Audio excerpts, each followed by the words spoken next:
দাও এটাই প্যাকেট করে দাও। আচ্ছা আচ্ছা, ঠিক আছে ভাই। আবার খুব ভালো জিনিস তো ভাই, এটা আপনার ইতালি থেকে আমার এক্সপোর্ট করা। আপনি নিতে পারেন, পরে খুব মজা পাবেন ভাই, নিয়ে যান। এটা ভালো একটা জিনিস দিলাম আপনার।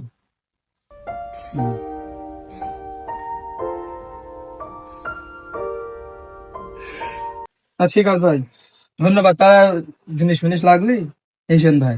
আচ্ছা আসবা না, আমার আব্বা তোমার এখানে পাঠাই, তাহলে চলে গেলাম। ঠিক আছে। ওই নতুন গেঞ্জি আর নতুন প্যান্ট কিনেছি, বরযাত্রী যাবো, নতুন গেঞ্জি।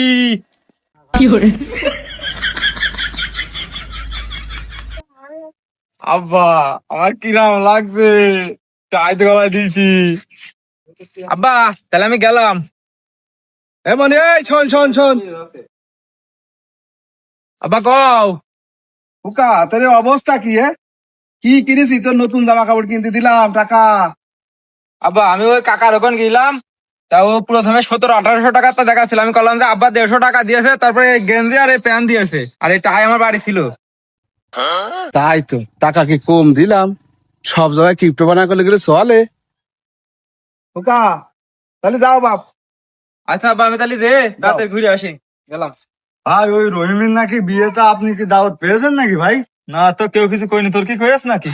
না আমিও পাইনি, দাওয়াত পাইনি আমি ভাই। পাগল কোন আছিস?